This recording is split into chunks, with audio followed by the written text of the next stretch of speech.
Hey, what is up, everybody? Welcome to the Guilty as Charged podcast, coming to you live on a Saturday morning. My name is Steven, and I am the host, and I'm joined by my good friend Tyler. Tyler, what's up, man? How you doing this morning? Doing well. This is an exciting matchup. It was before the season, then it wasn't for a few weeks, and now in perfect Chargers fashion, it's become way more exciting because of all the developments in Cleveland and because I think it's a pretty big game for them. Yeah, it's a very meaningful game for both sides. If the Chargers win, it does a lot to really strengthen their playoff percentages, their chances in the AFC, their standing in the AFC. If the Browns win, they're kind of like right back in the thick of things. The AFC is not really that deep of a conference this year.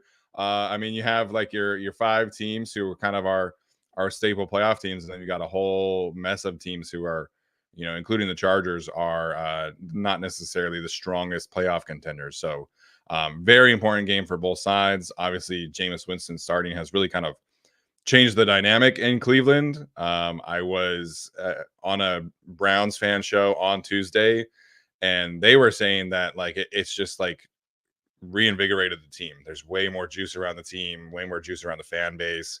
The last game that Redacted played, there were Browns fans wearing paper bags at the game, and now everybody's like all excited to be a Browns fan again. So there's a lot of juice around this matchup, and we're excited to preview it today.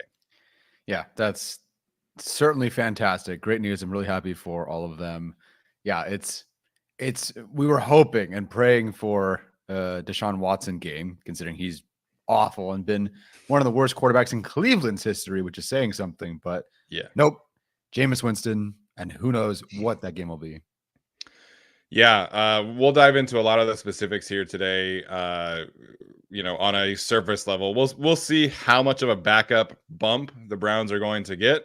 But we've seen this Kevin Stefanski led offense function at a higher level with Joe Flacco and Jacoby Brissett and Baker Mayfield and all of these quarterbacks. So, I have a lot of respect for what that coaching staff is able to do in offense, and it should be very interesting to see how the Chargers are able to stack up in this one. Okay, so a bit of a different schedule this week. Obviously, we were off for Halloween. Hopefully, everybody had a successful Halloween. My in-laws had never seen the new Batman movie, and I successfully convinced them to watch it after we did Trick or Treaters. Nice. It's a fantastic way to spend Halloween. Obviously, kind of happens over the same kind of stretch. And Loki might be my favorite Batman depiction of just like strictly Batman. Like, I think Christian Bale's performance as Bruce Wayne is probably better, but just like purely like Batman, I think this is Robert Pattinson is probably my favorite depiction now that I've watched that movie a few times. All right, now that we're weighing in on the stuff that nobody tuned in for, which is perfect. That's a perfect Saturday show. I watched it after watching 6 episodes of The Penguin now at this point. I watched it, I think, on Sunday after I watched The Penguin. I think it's better than I remember. So it was good. Like I liked it more. I love being in the world more, of course, knowing more about The Penguin. Like, yeah, I dig it. I'm excited for the second one. Yeah, and the Penguin series, so good. If you have not started watching the Penguin series, you are truly like missing out. And even if you're not a huge like comic book fan by any means, it's really just a mob show, and so it's so good. Even just without like Batman doesn't appear in it, at least not yet. We'll see what happens in the next couple of episodes, but I wasn't expecting it to be like this amazing show, and I've loved every single second of it. Yeah, the acting that is happening, the plot development has been fantastic. So if you have not watched the Penguin series, you are missing out. You should definitely go check it out. Yes, yeah, it's been awesome. I really liked Agatha all along, but it's a nice it's like a nice show. It's a fun show. The Penguin's like a legit like HBO show. A comic book aside, like there's nothing in it that's really comic booky. Other than this place called Arkham and this guy called the Penguin. Other than that, like you said, it's a mob show, so it's really good. Yeah. Still, it's just love watching it. So, anyways, so we're gonna preview the game today, and then we'll take some questions. So we're shrinking the preview down so we can get some questions in at the end. So make sure and save some of those. We do have some super chats that we can get into, but let's dive right into the Week 9 preview. Chargers heading to Cleveland with some reinforcements on offense. Tyler, this is the probably the healthiest the wide receiver room has or will ever be. We don't know officially if DJ Chark is going to return, but he did log 2 full practices this week, which is generally a good sign that a player is going to be activated off of injury reserve. Quentin Johnston practices in full all week. Darius Davis practices in full all week. The only not healthy receiver is apparently Brendan Rice. So no idea what happened there. But the main receivers on this team are all healthy. Seems like they're all going to play tomorrow in Cleveland. And I think it's just great timing because we've seen Justin Herbert get healthier. The offensive line is now healthy. Everything's kind of like clicking into place from the passing game perspective. And now we can see what this looks like with DJ Chark and Quentin Johnston and everybody healthy from the wide receiver standpoint. Yeah, we started the season, who's going to be the wide receiver 1 or the 2 or the 3, and then we never really got to figure it out because it was just Simi Fehoko was the third guy because everybody else was hurt, dealing with injuries pretty early on. So now we get a better sense of what this offense could be. And I've only watched the offense now, like in full from the Chargers versus Saints game, but you can tell with health and of course some great tackle play, Justin Herbert's feeling it. And he's obviously more comfortable a few games in. He's not, functioning like legs helps, obviously, but he looks way more confident. There's throws that he was making that were throwback throws, like the Herbert confident of old. Oh, my phone's going off. And I want to see what that looks like now with DJ Chark out there. We'll see how much, but with him out there, with Quentin Johnston back out there, we saw a bit of what they wanted to do with Johnston. We kind of know what they want to do with DJ Chark. Like, we've mentioned it's just been McConkey, some version of Palmer, and the steady as it goes, Simi Fehoko. Darius Davis is also healthy, but seemingly he's been in and out of the lineup. What does that room look like? I don't know, but yeah, I'm excited because we actually get to see what this group might look like, and it's a really good timing because his defense is very good. Yeah, the Browns defense is very good. We'll see what happens officially with the designation of Denzel Ward. I'm shocked he even practiced yesterday. This was his 6th concussion. So that's kind of a crazy thing. But for the most part, the Browns defense, secondary pass rush unit is pretty healthy. But one thing I'm just so excited to watch in this one. We have a segment most excited to watch. It's not this, but I figured it was fitting here. So the Chargers in the first 4 weeks, in large part because of Justin Herbert's health and everything like that, their play action percentage was about 23%. And since the bye week, that number has climbed to around 38%. That's a 15% increase is a significant increase in play action percentage. And that's how the Chargers have been able to attack downfield. They're doing probably my favorite kind of concepts that Greg Roman has been doing are these little like RPO glance concepts where they get all 3 passing options are kind of all moving like diagonally across the field. And then it's just kind of like whoever is open, Justin Herbert is able to get it to them, and he can get an easy completion. He can get a vertical completion. And then they're able to attack the field vertically at a way that they were not able to early in the season because of Justin Herbert's ankle injury. Now you add in DJ Chark, you bring back Quentin Johnston. I think this has a chance to be a game where we see a few big passing plays. And maybe DJ Chark can give them, a 40, 50-yard touchdown. It would be a huge spark. It just feels like they're doing a lot more vertical action right now. Justin Herbert currently has the highest air yards per target of his career. So we kind of wondered, will Greg Roman kind of push the ball downfield? And over the last 3 weeks, we've seen them do it without the starting receivers. Now the starting receivers are all back. And so I'm excited to see what it looks like, for the first time in this season, basically.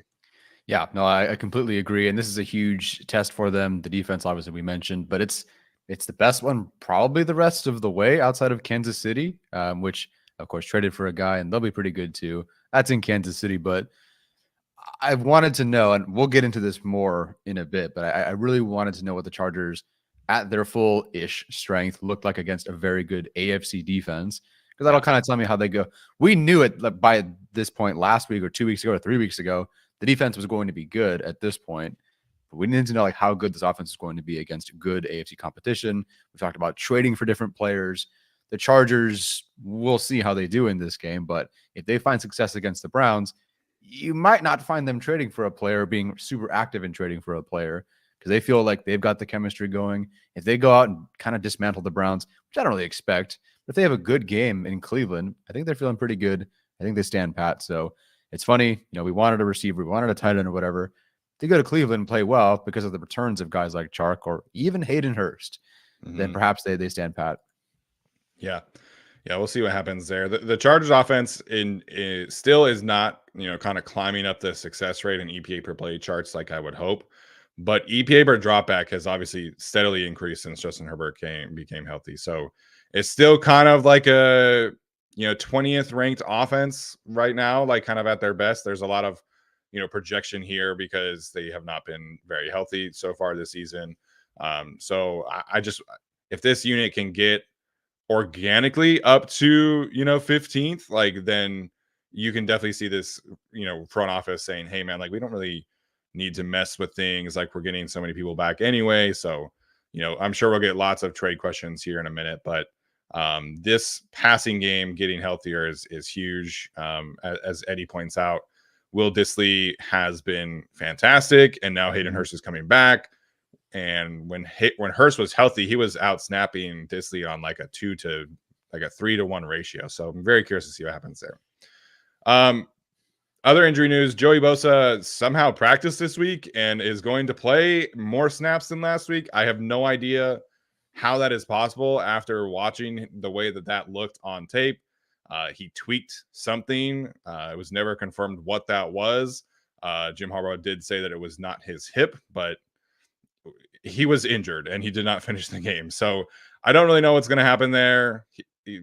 Harbaugh said yesterday he's slated to play more snaps and that his demise or whatever was premature. And he's really excited to have Joey Bosa back, and he looked good in practice. I don't know how much I buy that, but he is going to be out there. And I think at least his presence does kind of make opposing teams kind of account for him more so than, Thule or Bud or things like that. So at least it'll take some double teams away from Khalil Mack, but we'll see what happens. I don't know how much I buy him being back, like, healthier and playing more snaps this week.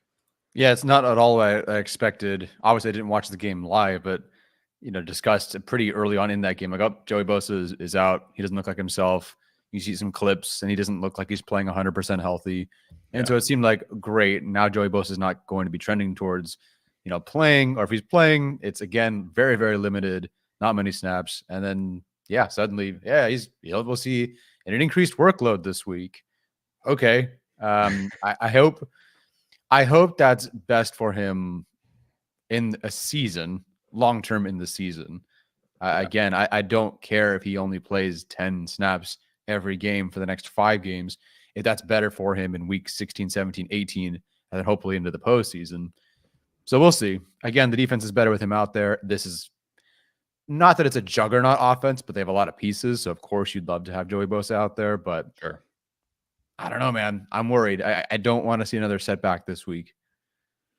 Yeah. Frank says that watching him walk brings him pain. And he's old, ... Frank, you look great, man. Met him in person a couple of weeks ago. You do not look as like an older person at all. But Joey, it's just, if he's getting healthier and they feel comfortable with him out there, like, that's cool with me. But I still think that he should be on a snap count, just because, like, he's nowhere close to 100%, as Jacob says. I do kind of agree. He looked like maybe 50-60% last week, and so there's no way you get back to 90% healthy, 80% healthy in 1 week of recovery. So play him on third downs. If I think it was 18 snaps or whatever it was turns into 25 or 30, like, that's fine. But anything more than 30 snaps, I'm just kind of like I'm a little concerned if that's really what they're going to be doing. Yeah, if he goes from 20 to 25 or 30, okay, I get it, but I don't want to see him out there 80% of the game. And then the one player who is out this week, who is very important to this team, obviously, is Christian Fulton. So the Chargers cornerback room is again kind of going through this little injury bug. Asante Samuel Jr., who Jim Harbaugh was asked if he was going to return sometime this season, and he said, "We'll see." So not a super great response there. Dean Leonard obviously on injury reserve. Now Fulton is out with a hamstring injury. He dealt with several hamstring injuries in Tennessee. He's had a hamstring injury already this season. So it's a little tough there because he was playing so great and now he's Mhm. injured again. So the Chargers starting trio will obviously be Cam Hart, Tariq still on the outside, and then Jasir Taylor in the slot, who's actually been playing pretty fantastic since he returned from injury. But behind those three, they have DiCaprio, Boodle, and then I assume they'll activate Sean Wade or Eli Apple this week. But it's a thin room right now for sure. Yeah, it is a very thin room, as Jacob says. Thank God for Hart and still. Yes, Cam Hart's been playing amazing, but at least he is an outside corner. Thank God that Tarheeb still playing well at outside. Yeah, Not that he's perfect, but they're hanging in there with him playing technically out of position. If you told me heading into the season, your three starting corners were Tarheeb still on the outside, Cam Hart and Jaw Taylor finally back from injury himself, I'd be horrified, and I'd wonder, are they 30th or 31st or 32nd in their defensive ranking? So they've been hanging in there. They've been playing well. Hopefully this isn't the break the dam game, the floodgate kind of game against the Chargers defense, but they've been playing well, but they are one more injury away from, I think, actual disaster. Yeah, that's fair. All right, we'll get to some of these super chats before we dive into the preview. NSN says Shohei won the World Series. My Ducks are number one, so the Chargers are doomed because that much good stuff can't possibly happen to me at the same time, can it? Yeah, man, I was saying the other day, I'm an Angels fan. I'm a Chargers fan. I am a Lakers fan. And by family association, I'm an Ohio State fan. And so watching Michigan and the Celtics and the Dodgers and who's the other team? Oh, the Chiefs win has really sucked this past year. So I'm paying my dues, man. I'm a teacher. Do I get some good karma in there somewhere? How many years of teaching do I need to teach so I get one Chargers Super Bowl win? Yeah, I have cousins who live in Boston. They're big Boston fans, and we're the same age. So while I was growing up with the 2000s Chargers and the 2000s Phoenix Suns, and Utah was good, right? But they were obviously not a national powerhouse by any means. They watched the Red Sox win multiple series, the Patriots win multiple series, the Bruins won multiple National Hockey League Cups, the Celtics won a championship in 2008. They're so spoiled that they're already calling for Gerard Mayo to be fired. And I'm like, bro, your team won a Super Bowl 5 years ago. Ridiculous. Yeah. So it can happen to other people, apparently. Just not us. At least not yet. We'll see. But yeah, I totally get the stress there. Michael Martinez just got off work. Good morning, guys. Love the pod. Thanks so much, Michael, for tuning in for the super chat. You, Michael. Frank says that he paid for compliments. Very nice. Frank, I will leave my wife for you. You're a beautiful human being. He let me borrow all 5 of his cars, and he's donated millions to charity. Frank is one of the most incredible human beings in the world. Yes, I've never met him, but there you go. A couple of years ago, I tweeted out an Amazon list for Brooke's classroom, and Frank bought multiple things off the Amazon list. So she was also, very glad to meet Frank in person a couple weeks ago. Yes, of the 3 of us, he's the only one who's met Antonio Gates, probably several times too. So yeah, it's fine. Ethereum here says, last time my talented rookie Joe Alt struggled against TJ Watt. What do I expect from my big man this week? I do not believe Garrett want part of Slater, so I expect him to be on Alt. And then he says Bolts win 31-10. Great question. I mean, it's tricky because Joe Alt really didn't struggle against TJ Watt, except for one rep. Yeah. Because they only had 3 reps one-on-one, it felt like the entire game. I think I cut up most of his plays, and it was running back or tight end or something helping out Joe Alt. So, but of the 4 reps that he had one-on-one, he lost 2 of them, including that 1 sack. So I think he'll do a pretty good job. I think some people will be quick to say oh, Jamari Sawyer didn't give up a sack. They did everything humanly possible to make sure Jamari did not give up that sack, including throwing the ball in 1.5 seconds, it felt like. So maybe that's the game plan this week. Maybe they go something like that. But I trust Joe Alt out there more than Jamari Sawyer at left tackle in his first game.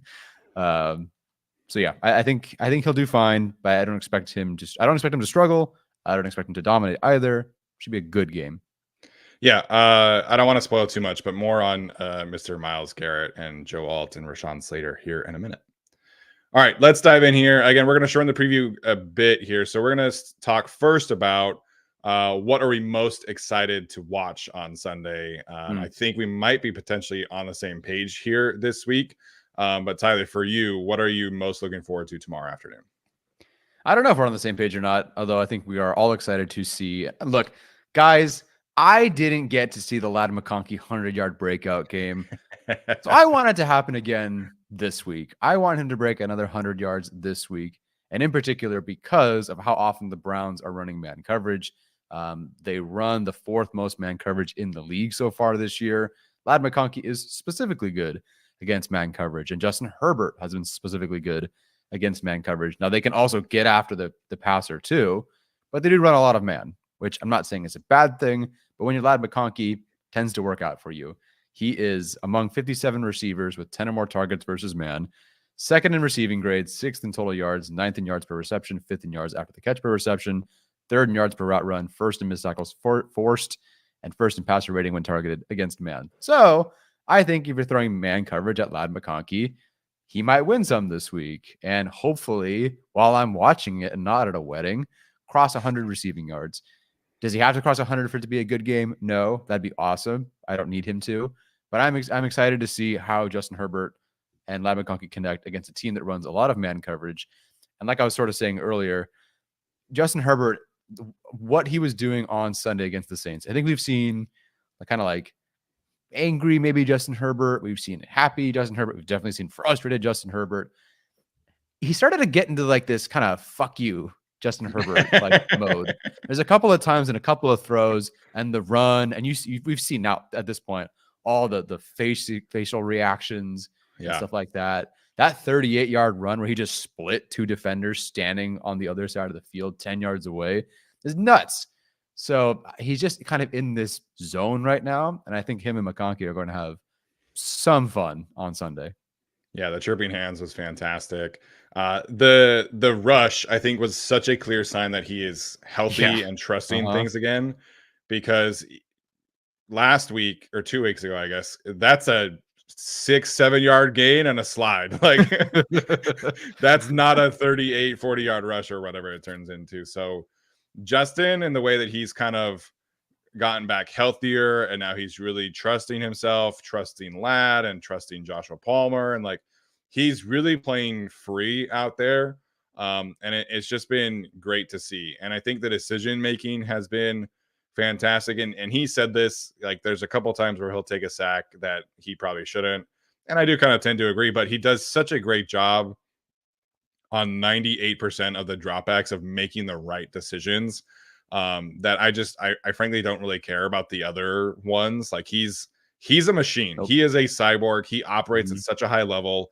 Like, yes, there are going to be some misses. There was like a mesh concept on Sunday afternoon against the Saints where he went to the right and he hit Ladd for like a gain of 8, but if he had gone to the left, he could have hit Simi for like a gain of 15. And people were like, well, that could be a touchdown. It's like, you never know. Like, it's the NFL. Like these passes just get condensed so quickly. But for 95% of the game, he makes the right decision. He slides up, he slides out of the pocket at the perfect time. It's just such a joy to watch. And you know, we saw the 33rd team article this week that ranked him at 24th in the league in quarterback rankings. I don't know what you could be watching or looking at to have that kind of decision, but then there are more credible people out there who are saying that Justin is playing at like the highest level in the league right now. And I do kind of tend to agree. He's making great decisions. He's making great throws. Now he's healthy and can run. Like, I think we can all agree that the Greg Roman passing offense is not what it needs to be. But with the way that Justin Herbert operates the offense, I don't think it matters a ton of what we're really seeing the deficiencies from a schematic standpoint. Yeah, I mean, we were hoping that Greg Roman elevates the floor, but Justin Herbert provides the brain and then some of the ad-libbing to be able to elevate this offense. Not that you can like bullshit your way to a. I would say that, but then I think the Chiefs do that all the time. Not that you generally want to BS your way to a good offense, but Herbert can definitely play out of structure as well. That 33rd team article was one of the worst things I've ever seen. Like, I want to unmask the writer and see that it's just Acho writing the article or some Dolphins fan, like an old man Dolphins fan. But yeah, he's playing awesome. I'm bummed I didn't get to see him play live. I am angrier than I should be about that Palmer drop on Herbert's scramble in the end zone, because that was like maybe one of the 3 best throws of his career, and it was a drop. And and it would have been like a 15-yard game. Dude, Carl Granderson weighs like 285 pounds. I mean, the whole play was outstanding. Anyway, yes, very excited to see him play against a very good defense. Yeah. Right, yep. There it is. Jacob. Yeah. Absolute laser too. So we're going to touch on his like PrizePicks number here in a minute, but the way that Justin Herbert is playing right now, I think it's just really going to help this offense really find its groove in the back half of the season. Another player who was throwing absolute haymakers on Sunday against the Saints was Mr. Rashawn Slater. And so what I am most excited to watch is Rashawn Slater versus Myles Garrett. We do not get matchups like this very often in the NFL, where we are seeing truly like 2 of the 5 best players at their position go head to head at this kind of level. So I tweeted this out, in terms of like grades, in terms of stats, these 2 players are playing at such a high level. Myles Garrett is 2nd in pass rush grade. He's tied for 7th in total pressures. He had 9 pressures last week against the Ravens. So he's coming off of a heater a little bit there. He's 2nd in the league in pass rush win rate. And so naturally, like, he's going to dominate the headlines of like who the Chargers have to prepare for. And Rashawn Slater talked about this week with a smirk on his face. So he's very, he's very excited about this matchup. And I think this has a chance for Rashawn to truly like announce to the rest of the community, I'm back. Like, I'm not playing through 2 high ankle sprains. I don't have a torn bicep. This is a chance for him to truly announce to the world that I am playing at an all-pro level, because that's what I have been seeing on a week-to-week basis. The numbers back that up. He is 3rd in pass blocking grade. PFF introduced a pass protection win rate metric this year to quantify how many true like wins are you having in one-on-one situations. Very similar to pass rush win rate. He's 3rd in that regard. He is 8th in pass blocking efficiency rating. And it's a big if you take away that stupid sack that he gave up to Nate Herbert when he could barely move his left arm, he would be giving up a pressure every 65 pass blocking snaps. This man at left tackle is playing at a level that we saw Corey Linsley play at center 2 years ago or 3 years ago, when Corey Linsley was at kind of the peak of his powers. So this is truly like popcorn, like line up and watch. Like, I cannot wait to see what this looks like tomorrow afternoon. I can't wait to watch what this looks like on tape on Monday when we go in and look at it. And people are saying to me, well, he's just going to rush against the B gap, right? He's just going to go against Joe Alt, right? No, he has 6 reps all season long in the B gap. Like, he'll do it once or twice a game. And he rushes against the left tackle on 85% of his rushes. Him and Micah Parsons are one of the they're the 2 players in the league who like to rush against the left tackle. They want that challenge, and I respect that so much for the 2 of them. Every other elite edge rusher, they're all rushing against the right tackle. So for everybody here that's worried about like what Myles will look like against the guards, like, yeah, me too. What he'll look like against Joe Alt, he's going to rush against Rashawn Slater 85% of this game. The 2 of them are going to throw haymakers at each other. I cannot wait to watch what this looks like tomorrow morning. I still can't believe, and it feels like a glitch, when I look at the pressures allowed, and granted they've missed some time, but still they've each played about 200 pass blocking snaps. The fact that they're only at 6 pressures allowed a piece is insane. Crazy. And I think every time someone mentions that the Chargers should have drafted Malik Neighbors, Joe Alt's allowed 6 pressures, guys, as a rookie switching to the right side. Like, I don't think you understand that he's probably going to end up being a Hall of Famer if he stays healthy. If that's his rookie season, like, guys, we are headed towards that Joe Thomas, Lane Johnson kind of long-term. And again, we saw that with Slater. There's been some injuries. I get it. I know it's early. I know, but we're excited. I can't wait to watch these guys go up against this edge group. I don't know what it was about the Cardinals that gave them troubles, but otherwise, throughout this, and even then it was what, 2 pressures allowed. It wasn't like a god awful game. Yeah. Again, they've only allowed 6 on the season each. And I'm excited to watch these guys play. And I'm excited to watch Rashawn Slater play. I think the offensive line hype was really big in week 1 because of, Max Crosby against Joe Alt, of course, against Rashawn Slater. And Slater was, everyone talked about Joe Alt, and that's a great debut, of course, but like Rashawn Slater just flat out took Max Crosby to bed, not to bed. Yeah. He put him to bed. That's a whole different thing. Sleep. There you go. Yeah, there you go. Sure, whatever. A game like this, like you said, I think would re-announce that Rashawn Slater can do it again. Yeah, Max Crosby, week 1, fine. You do it against Myles Garrett, and I think that everyone goes, oh, okay, like this is your all-pro this season. Not that there aren't going to be more challenges moving forward, but in terms of edge rushers, like we have Tennessee, the Bengals, the Ravens, the Falcons, the Chiefs, the Bucks, the Broncos, the Patriots, and then the Raiders again. Myles Garrett was probably the number 1 guy they were facing this year anyway. Yeah. But that's kind of it. Like, I don't expect Rashawn Slater, to struggle the rest of the way. So if he does this and plays well against Myles Garrett, that is your first or second team All-Pro right there. Yeah, and I think that should be how he's viewed at. And I think the way he's performing as a run blocker as well, like he was so good on Sunday. Like it was a run blocking clinic from Rashawn Slater on Sunday against the Saints. So I'm so excited to look at that. The Joe Alt conversation, I don't know if you saw this. You were obviously doing the Halloween dance and everything. Like you were extremely busy and everything like that. But I went and pulled like pass blocking grade, total pressures allowed, pass blocking efficiency metrics, run blocking grade. Joe Alt is so consistently across the board in PFF's grading system that he, like in gap scheme runs, he has a 72 run blocking grade, and in zone scheme runs, he has like a 71.5.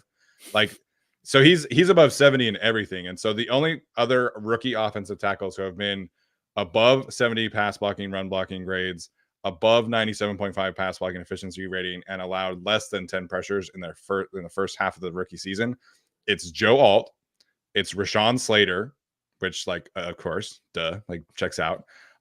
It was Taylor Lewan, and then it was Mike Unwenu.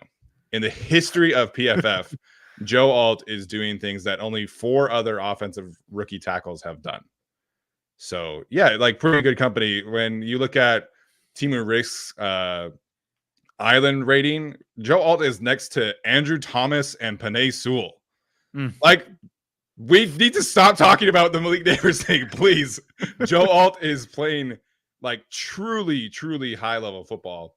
And if Lane Johnson were not just like a unicorn of all unicorns, there's a real chance that Joe Alt could have a conversation for one of the all pro conversations. Panay Sewell and Lane are like unequivocally the top 2 guys. Yeah. Lane Johnson has like 3 pressures allowed on like 400 pass blocking snaps. So that dude is a freak. But yeah, I think Joe Alt should get into the Pro Bowl. And as a rookie tackle switching sides, like it's crazy to me. So the Chargers have 2 awesome offensive tackles. And I'm begging the fan base to please stop talking about Malik Neighbors. I know. I think I forget what game it was, but I think it was after this past game. The discourse was even McConkey had 111 yards and 2 touchdowns, and Joe Alt allowed no pressures. Yeah. And I still saw the discourse they should have taken Neighbors. I'm like, guys, like, what do you want? What do you want? I don't know what you want. Like, your first round pick allowed 0 pressures. Your second round pick had 2 touchdowns and 111 yards, almost 3 touchdowns. Like, shut up. If it's really bad, go ahead and complain. Like, if Joe Alt was allowing, like most rookie tackles do, 40 pressures this season, 50 pressures, yeah, okay, you can complain. He's at 6, guys. He's on pace for what? 15? Like, that's center numbers, guys. Like, we're not far removed from Storm Norton, guys. Yeah. Or X number, whatever offensive tackle Rivers had to deal with for several years in the Telesco era. Like, I don't think a lot of fans realize how special this is. It's just been, the interior. That's a whole different discussion. There's a first round pick on that line. You are absolutely more than welcome to criticize for his play so far. I'm not doing the Joe Alt versus Malik Neighbors thing right now. He's incredible. Yeah, 100%. All right, opposite side of the coin. Tyler, what are you most nervous about? What is keeping you up at night about the Cleveland Browns? It's really just that, not that they didn't have a good game against the Ravens, because they did. Like, the offense obviously started to figure things out. But are these Browns kind of for real and finding their momentum? To me, these are not the 2-6 Browns or whatever they are. To me, they're the 1-0 Browns, because it's basically a completely different group out there, different quarterback. And in particular, I am worried about Nick Chubb. Not that his numbers have been good, but he's coming off a very catastrophic injury. I think he had like 2.2 yards per carry. Then he had 3.3 yards per carry. Is this the game where Nick Chubb and this offense really figure it out? Because if Nick Chubb can be healthy, that's a very, very different offense than what the Browns had the first few weeks, Watson or otherwise. And Jesse Minter talked about how the Chargers did respond well against Alvin Kamara and the Saints in terms of missed tackles. I think they only allowed 6 missed tackles. James Conner forced 15 in just the one game against the Chargers. Like, I think Lad McConkey has like 8 on the season, and James Conner forced 15 in one game. And Minter openly said he's a bigger back that's going to give us some problems. It is an area of concern. The guys are bought in, they're ready to go, but it is something we need to keep an eye on this week. And so I'm just a little worried, and I'll wrap it up with this. I hope that my Cedric Tillman priors don't come true for one game. Because you know what, man? I had him ranked over Quentin Johnston last year, and they've kind of let him have the reins the last 2 weeks. And unfortunately, he's been good, which is really kind of swell on one hand when he's beating the Ravens. It's not so great when the shorthanded Chargers defense in the secondary is facing him this week. So I just hope this isn't the Browns figure it out game, Chargers are reeling defense sort of game. You know, I almost wish the Chargers would have just a really bad defensive day one of these games, just so we can get that out of the way. Because I'm waiting for the 500 yards allowed, 400 yards allowed game that I've seen so many times with Brandon Staley. Maybe it never happens, but I'm worried that the Browns offense is figuring it out. And that, like you said, you went on the podcast and they're all rejuvenated. This team's excited. Yay. That's awesome. What keeps me up at night is that they're facing the Chargers this week. Yeah, if you mentioned this earlier, but if you look at the Browns offense with Deshaun Watson at quarterback, they were 30th in EPA per play and 32nd in success rate. They were one of the worst offenses in the league. Now, there are some other things in there too, like Jack Conklin is making his way back. Joe Bitonio has missed some games. Their left tackle situation has not been great. Jedrick Wills is going to be back this week. We'll see if he starts. Last week it was DeJuan Jones. So they've had some offensive line issues. Obviously, Amari Cooper was very, very unhappy. Hard to blame him. And then they had the worst quarterback in the NFL, like objectively speaking, by every metric. So Jameis is, I don't think he's obviously like prime Jameis, like Buccaneers, like chuck it deep, all that, like we saw. Obviously, there were some interesting Jameis games, but he's a functional NFL quarterback, and he can operate their offense. And I think on Sunday against the Ravens, the Ravens were down both starting corners, so it's tough to put a ton of stock into everything. But they finished 11th in EPA per play on Sunday and 13th in success rate. So if you're the Browns and you can go from the worst offense in the league to 13th-ish, give or take, like that's a huge difference in the NFL. So, you know, for me, like specifically the interior of the defensive line, like I do want to give a shout out to Mike Elston. Like what he is getting out of this Chargers interior defensive line is kind of crazy when you really like quantify like who these players are. Like Poona Ford could not crack the Buffalo rotation, and that's the only reason why he was available. He was kind of cast away from Seattle as well. Tyre Tart has been cut from 3 different teams over the last calendar year, from the Tennessee Titans, Houston Texans, and Miami Dolphins. Otito Ogbonia was a 5th-round draft pick, and the 3 of them are playing lights out football for this Chargers defensive front. What does that look like against Joe Bitonio and Wyatt Teller? For me, is going to be really telling about where they're at in the middle of this defense, because Bitonio and Teller are not the same players that they were when they played this team 2 years ago, when they were probably the 2 best guards in the sport.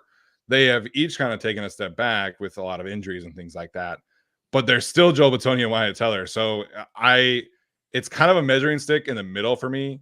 You know, they've played such good football until this point, but they haven't really played a guard duo like this. And so I think that is definitely something worth being a little anxious and nervous about. I mean, the Chiefs had their good interior, but they also didn't have Isaiah Pacheco in that game. It's now this guard and interior group plus Nick Chubb. So that's I'm guessing off the top of my head the best interior plus running back, assuming Chubb is full strength, grouping that they've faced. So that's going to be a heck of a matchup for them for sure. Yeah, even Jerome Ford, I would argue, is probably better than Kareem Hunt at this point. Sure. So Alex would tell you that. Yeah.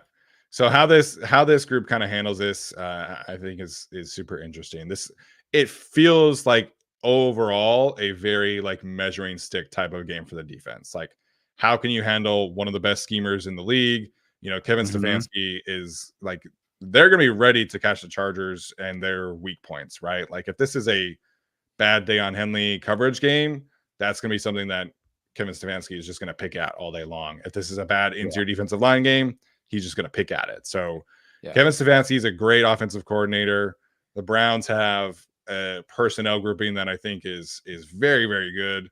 So if the defense continues their hot streak, like it's again kind of an announcement to the rest of the league. Like, no, like we are for real. We haven't just played bad quarterbacks. Like, we can do this on a consistent basis, which I think is super important. Yeah, I mean, if the Chargers win, the Browns will be written off as just like they're the 2-7 Browns. Of course, the Chargers won, but this game I think deserves a lot more attention for being such a big game for both franchises. One to turn around their season, and one to really announce that they are at least an AFC playoff contender in terms of like getting into the postseason and doing damage in the postseason. So yeah, it's gonna be a fun one. Yeah, as Alan points out in the super chat, we appreciate that. He says, I welcome the challenge. It's a litmus test for this team. Can we stomp out the fire for a team that's rallying? I believe that momentum is a very real thing as a franchise, and belief can do some crazy things for your team. And so if you're a Browns defender and you're watching Deshaun Watson lead the worst offense in the league, like just kind of naturally, like you're not going to bring the same kind of energy. But now you see what Jameis Winston can do. I mean, Jameis had a 300-yard performance last week, which Deshaun Watson had never done as a Browns quarterback.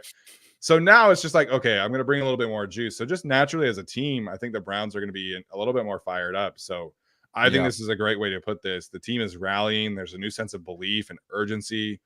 And if you're the Chargers, like you're a potential playoff team, like this is a game that you should win if you're a legit playoff contender, in my opinion.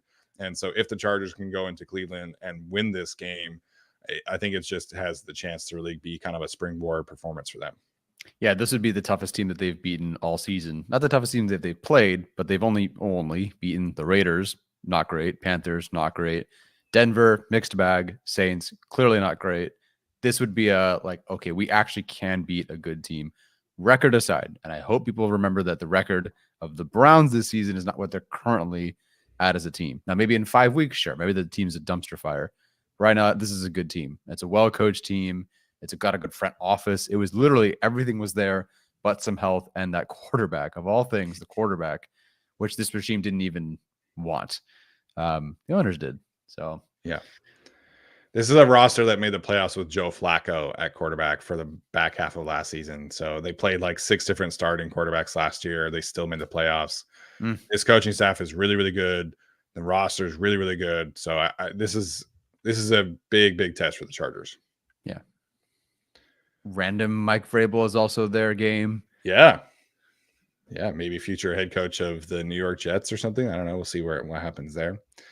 All right, let's get to our PrizePicks selections of the week. Again, PrizePicks, the best and easiest way to consume daily fantasy sports. We strongly encourage you guys to go get in on the action, whether you are into the NBA, aspect of things, because I do know some people find it easier to use daily fantasy for the NBA. They have you covered. Also, of course, with the NFL specials, sometimes there's some crossovers.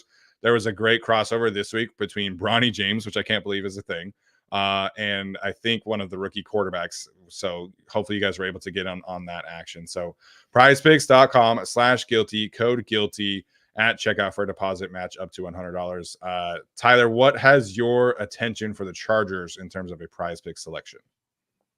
Well, I went right to what I started the show with, which is Lad McConkey, and I'm taking the more on his receiving yards, what he was able to do against the Saints, good corner group, was awesome. And he did that practicing limited. And I think he'll hopefully be even healthier this week.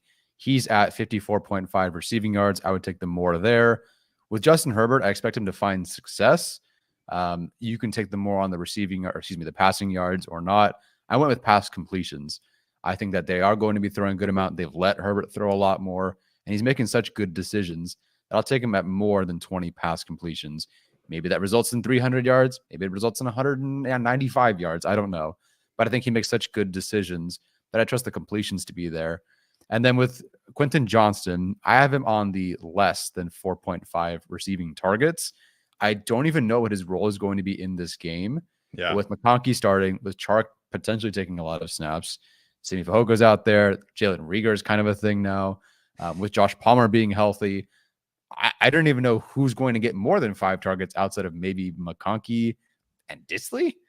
But I mean, even Hayden Hurst is coming back, and J.K. Dobbins has had some moments as a receiver recently. So I think the idea that Quentin Johnston would get 5 receiving targets in this particular game, that would surprise me. So I'll take the less there. You can have the rest of them. Okay. That's fair. I was really kind of debating between Ladd because I think his reception number is 4.5. And he's only had more than 4.5 catches in 2 games. Granted, one of them was this past week, so that one was a little dicey for me. But the yardage total, I think, is a good selection. To me, the easiest one is Cameron Dicker. His field goals made is at 1.5.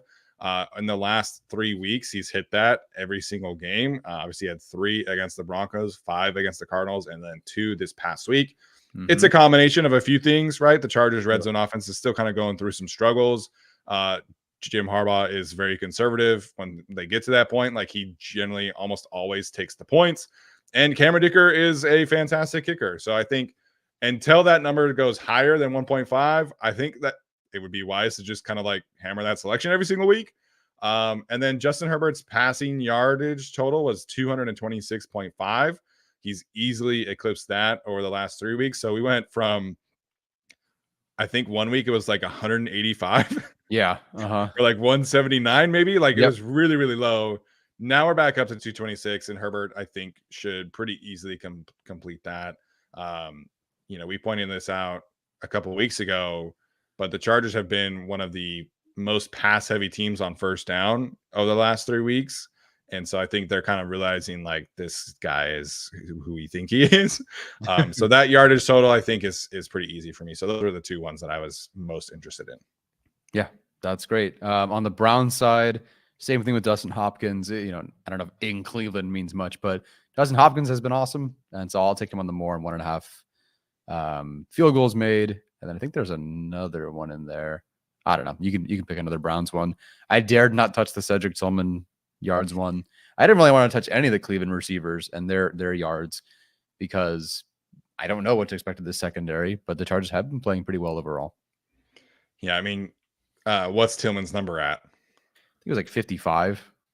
Okay. That's high. That's a lot higher than I thought it was. But Jameis is very prone to, chucking a football downfield and letting his receiver go get it. So yeah, maybe Cedric comes down with a big jump ball and hits that number right away. So that's a decent option if you're trying to play 50.5 for Cedric Tillman. Yeah. What's Njoku's at? 53.5. Okay, that's a little rich, but yeah. Njoku was another one I considered for like what was keeping me up at night this week. I think Njoku could have a potentially big game this week, unfortunately. Yeah, everyone's kind of hovering around 50. Judy's at 48.5. Chubb as a rusher, 51.5 rushing yards. I kind of might like the more on volume alone there. Yeah, that's a good one. But yeah, great way to, again, get into daily fantasy. PrizePicks.com/guilty, code guilty at checkout for deposit match up to $100. Helps support you, I think, as long as you're making smart selections. It helps support the show as well. So we appreciate you guys for hopping in there and definitely encourage you to do that. All right, Tyler, let's give our game picks, and then we'll take questions for a few minutes. I'll kick us off for the game picks. I think this is a game that the Chargers should be able to win. I am nervous a little bit about certain aspects of of the game, right? Like I think Njoku, the guards for the Browns, Mm-hmm. I think could create some problems. But I think if you're drawing up kind of a formula for the Chargers to win this game, you've got to have your tackles play well, which I think we trust them to do that. You can't let Myles Garrett and Zadarius Smith, who are really their two main pass rushers, you can't let them wreck the game. And I think the Chargers should be okay on that front. I think you got to force Jameis Winston into at least one turnover, maybe two. And even though he played a lot better last week, he did have 4 turnover worthy throws last week, and the Ravens dropped 2 interceptions. So if you're the Chargers, maybe Elijah Molden comes up with an interception this week, maybe Cam Hart, Tariq Still, somebody kind of come up with an interception, force a fumble, that would be great. And I think the Chargers should be able to do that. And I just trust the way that Justin Herbert is operating the offense right now. I'm not suggesting that this is going to be a high scoring affair, but I think I just trust the offense to get the job done now with the quarterback and the tackles and the receivers coming back. The defense, I think, will at least be able to not let the floodgates come out, whether that is, they allow 20 points for the first time or not. We'll see. But I'm kind of feeling like a Chargers 23, Browns 19, 20 kind of game. Okay. I agree with you. I was basically right there with you. I was thinking 22-19, whether that's a game-winning Cameron Dicker field goal or they just have enough points and then the defense rallies. The Browns offense is obviously nothing to sneeze at, but I think, Jameis Winston is not an all-world quarterback. He can do some damage for sure. I think there'll be a couple plays where we go, crap, here we go. And I think in the second half, maybe he makes it interesting. But this defense is playing well. I believe in this group enough. Or I should say, at least I believe in Minter's scheme in this group enough. I think last week against the Saints, watching what Herbert was able to do, watching the receivers get healthy, the tackles obviously play well, that makes you feel a lot better about this game. If they did another Arizona Cardinals offensive performance, I'm picking the Chargers to lose this game for sure. But they didn't. They played against the Saints like we thought they should have. Maybe not in the first quarter and a half, but most of the rest of the way they played better. So it's going to be a tough one. I expect this team to play well, play hard. I'll go 22-19 Chargers. All right. It's the same kind of game. So I think we see the game very similarly. Mm-hmm. Should be a lot of fun. Yes, another stressful game, according to Johnny. When are they not?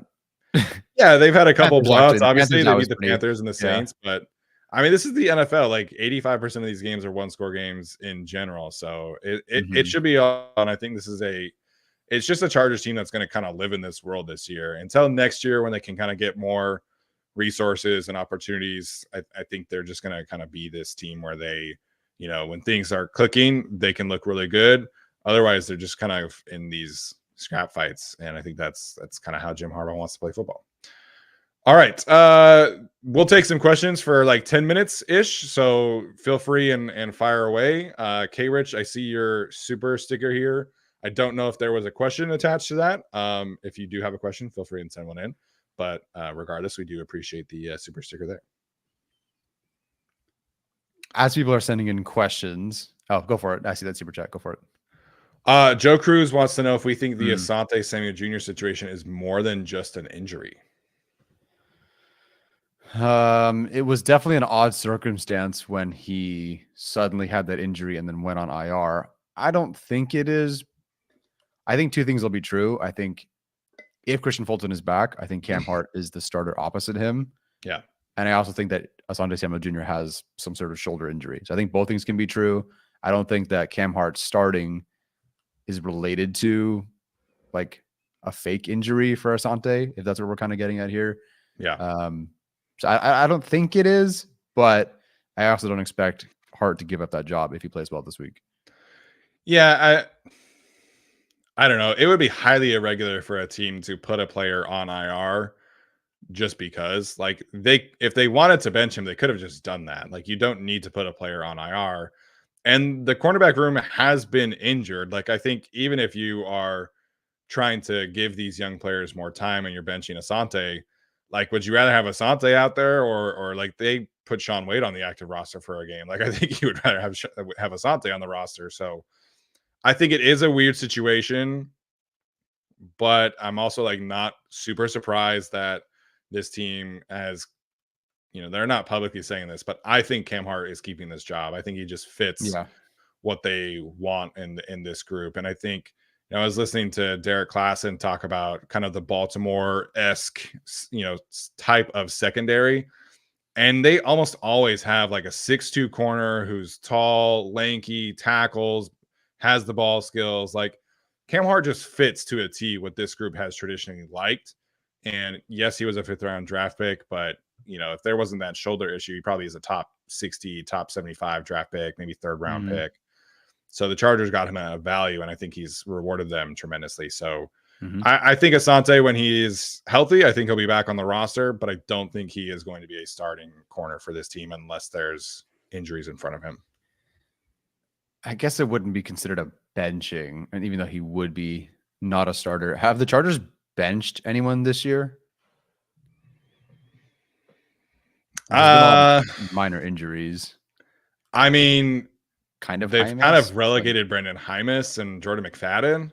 Yeah. Those are backup players. Mm-hmm. I don't think they've really benched anybody. Yeah. And this wouldn't really be a benching. So, yeah. I don't know. Yeah. But I do think when he's healthy, he'll be back on the roster. K Rich with a super chat this time. He says, thoughts on Roman's offense lately, passing wise in particular. Can he be to us what Spags is to the Chiefs eventually? That'd be great if he could be what what Spagnuolo is for the Chiefs, settling in. No one wants to really hire him as a head coach. So that lines up. I don't think Greg Roman is ever going to be a head coach again, unless I don't know, I guess after a few years. But it wouldn't be for several years of like legitimately great play from this offense, from Herbert. And then someone will take a chance, maybe.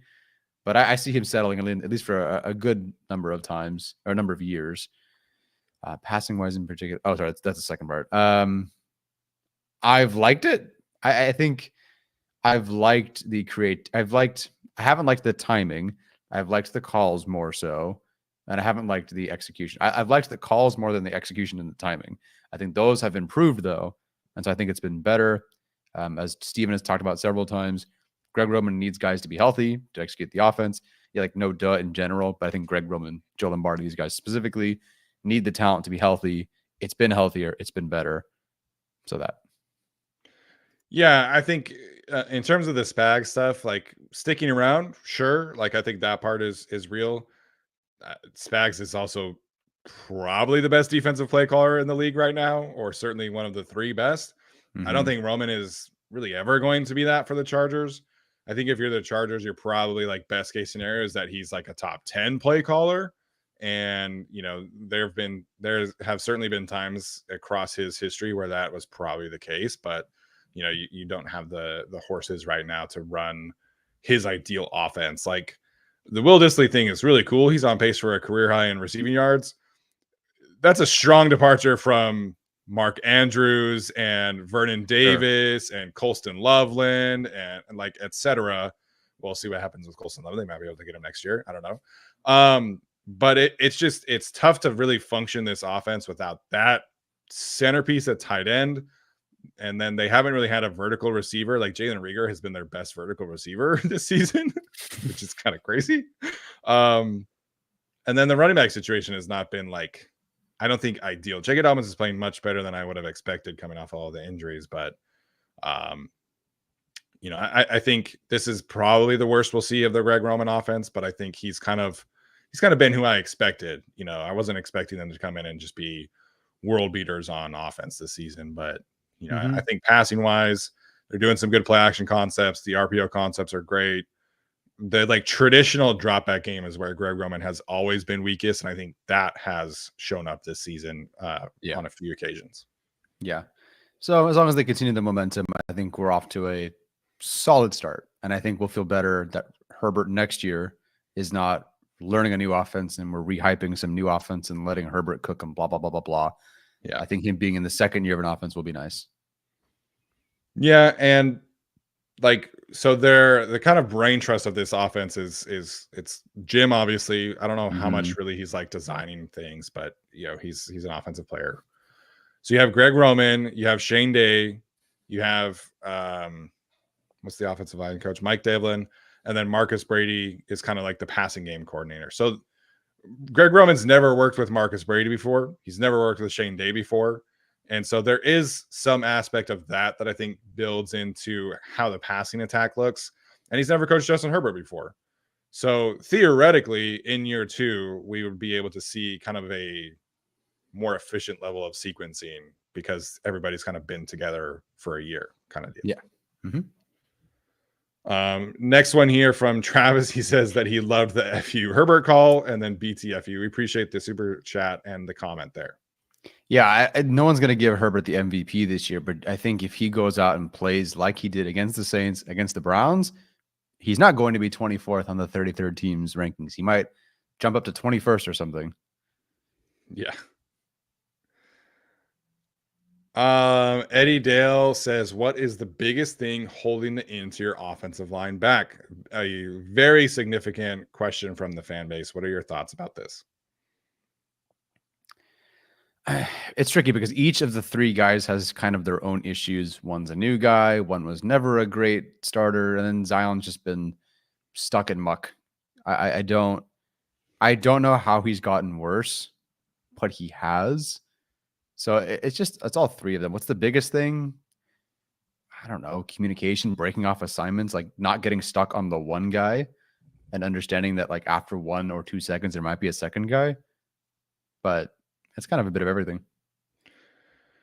Yeah. The Zion thing is so frustrating because there's 3 or 4 times a game where it looks really bad. And like it usually results in Herbert getting hit or J.K. Dobbins or whoever getting tackled behind the line of scrimmage. And then the rest of the game, he looks like a legit, like above average, high quality starting guard. It's just the bad traits of Zion are tremendously bad. The biggest issue he faces in particular is that he really overextends and gets over his toes. And opposing defensive tackles these days are so good at exploiting that and getting to the quarterback, where even a guy like Colin Saunders, who's been kind of a journeyman player for the Chiefs and the Saints, is able to take advantage and go hit Justin Herbert. Like it's so disappointing that is still the issue from his rookie season. Like we saw that on the rookie tape, and it's like, okay, he's a rookie, still figuring things out. Well, now we're 4 years into this thing, and it's just not getting better. So for Zion, that's the main thing, is he just gets overzealous, he oversets, the timing is off. For Bozeman, like he's just not the most athletic guy in the world, so it's tough for him to like recover at the same level of even Trey Pipkins and Zion. Like those 2 guys, if they get beat on occasions, they can kind of make up the ground. Bozeman can't really get there. And then they're doing a lot more zone running concepts, and Bozeman just isn't that kind of guy. And so that's causing some issues in the run game.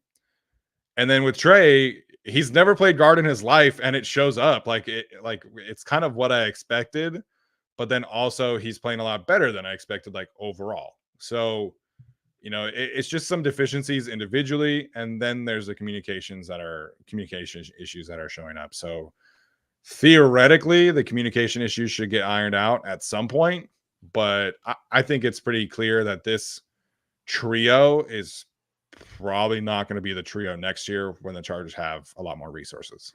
I agree. Vanessa asks, do you think the Chargers have legitimately the best tackle duo combined with the worst interior trio if you look at the 2 groups?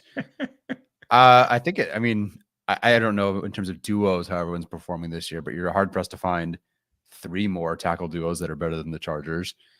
Interior trio, I know the metrics haven't been great there, but I can't say I've watched every, I don't know who's got a bad offensive line this year. I don't know. I know the Texans are getting killed. Yes. So they kind of been injured a bit as well, but yeah. Jacob, I think Jacob and I are like the same brain waves today. We keep saying the same things right at the same time. Texans, horrible interior. Patriots, Titans, Seahawks. Yeah. So overall, if you look at like PFF pass blocking efficiency, like team ranking, the Chargers are 17th. Obviously, the tackles are carrying a lot of weight there, but I think you can look at several teams that have a worse interior trio. It's just the expectations, right? Like nobody expected the Patriots to be good, and so when they're not good, it's kind of like whatever. Yeah. When the Chargers interior with Zion and Trey, who at least are like, I mean, they gave Trey a pretty sizable contract, and I think at tackle he's worth that kind of contract. And then Zion's a former first round pick.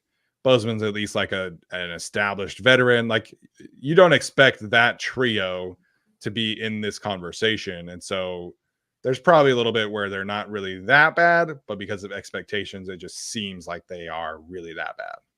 Yeah. Yeah. And again, with Zion, it's the same old story. I didn't watch the film for this one, or I didn't watch him on film, I should say, for this one, but like usually it's really good. It's just the moments that he's not. It's the same old story. Yeah, it's really, really frustrating. But the guard free agency group next year looking pretty nice. So cool. There we go. Any other questions that stood out to you before we head out? Only because Alex has been stuck here watching us, so we can do the bar fight question. Who wins in a bar fight between Jesse Minter, Greg Roman, and Jim Harbaugh? I'm going youth here. I'm going Jesse Minter. My second vote would have been Jim Harbaugh. Sorry, Greg Roman. I'm going Jesse Minter here. I think he's kind of Harbaugh himself. I mean, who did they play? And Minter was like, yeah, we got to do better because we lost. Oh, who was it? Was it the Chiefs game? Yeah, I think it was the Chiefs game. Yeah, like they just because they gave up 17 and everybody was like, you did a great job. And he's like, well, we lost. Yeah, like that's kind of Harbaugh-y. So that kind of mentality, I think Minter takes it, especially with some youth. Yeah, I mean, I'm certainly not taking Greg Roman. I mean, he's the shortest of the three, the second oldest, and the most out of shape. So it's not Greg Roman. I'm just saying. So it's Jim's height versus like Jesse's like youth and exuberance. So I think Jesse's probably the right call. Okay, so Brandon Staley, Mike McCoy, Jim Harbaugh, or Anthony Lynn, guys. Oh, Anthony Lynn, easily. That's an easy call. Okay, the other thing with Jim, and Mike McCoy, and Brandon Staley, they're three quarterbacks. Like, Anthony Lynn was a running back. Jesse Minter's a defensive back. Like they know how to scrap. I don't think that the three former quarterbacks know how to scrap. Fair enough. What else can we do? Ryan Ficken, Gus Bradley. Let's just throw coordinators out there. Joe Lombardi was kind of built. Yeah. He was kind of like. He's a military guy. Yeah. Yeah. Joe Lombardi. Probably Joe. Yeah. He can only throw jabs, though. He throws the same jab and hook. And that's it. The occasional hook. Yeah. The occasional hook. Yeah. Don't worry about the uppercut. The jab is just really efficient, though. Oh, yeah.